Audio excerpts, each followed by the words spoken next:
Bir gün büyük sofilerden Maruf Kerhi'ye bir misafir gelmişti. Bu adam ölmek üzere olan bir hastaydı. Başında saç kalmamış, yüzünün rengi solmuş ve kireç gibi bembeyaz olmuştu. Canı bedenine ince bir telle asılı gibiydi. Maruf Kerhi hastaya hemen bir yatak hazırlamış ve onun dinlenmesini sağlamıştı. Fakat hasta durmaksızın bağırıp inleyerek gece sabaha kadar ne kendisi uyumuş ne de ev halkını uyutmuştu. Sonuçta sert tabiatlı, zor bir adamdı.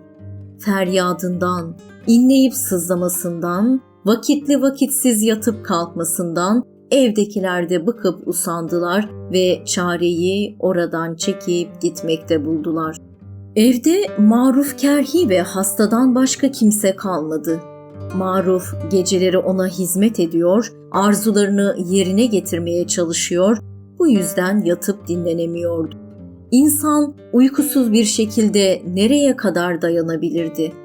Nihayet bir gece uyku Maruf'un başına vurdu. Fakat gözlerini kapar kapamaz hasta misafir inlemeye, saçma sapan söylenmeye ve ona hakaretler yağdırmaya başladı. Lanet olsun şu pis sofilere. Bunların her işi riya, her halleri gösteriş. Temiz giyinmelerine bakmayın. Bunların yürekleri pistir. İnançları, ahlakları bozuktur. Sofuluk satarak adam kandırıyorlar. İşte bu adam da her zaman uyuyor. Karnını doyurup güzelce yatan bir adam, gözlerini yummamış zavallı hastanın halinden ne anlar diye avaz avaz bağırıyordu. Özetle bu hasta adam Maruf'a bir an uyudu diye olmayacak hakaretler etti, söylemediği söz bırakmadı. Fakat Kerhi âlicenap davranıyor, bu sözleri duymazlıktan geliyordu.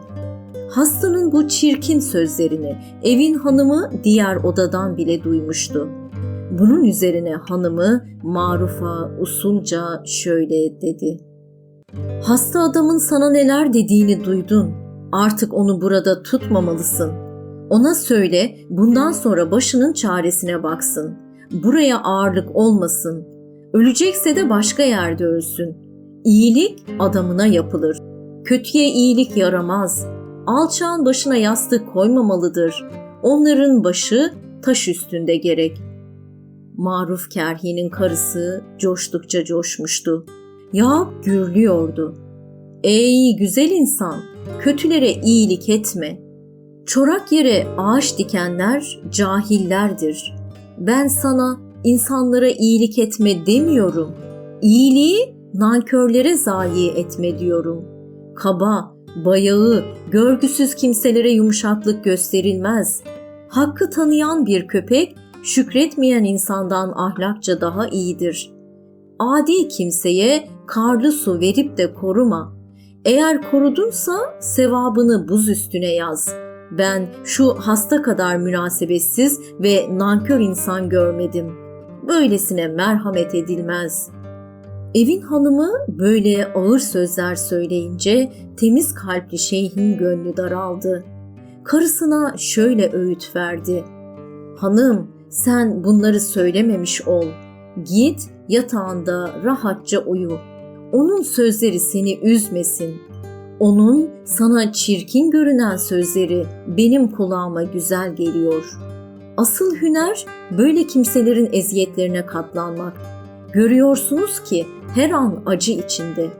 Bir an olsun uyuyamıyor. Kendini kuvvetli ve sıhhatli görüyorsan şükre vesile olmak üzere hastaların sıkıntısına katlan. Eğer sen cansız bir kalıptan ibaretsen şüphe yok ki kendinle beraber adın da ölür. Fakat kerem sahibi olursan iyi bir isimle anılırsın. Kerh'te nice kabirler var. Fakat Maruf'un kabrinden başkası maruf yani tanınmış değildir. Büyüklüğe kapılan kimse kibirli olur. Bilmez ki büyüklük, tevazu ve yumuşak olmadadır.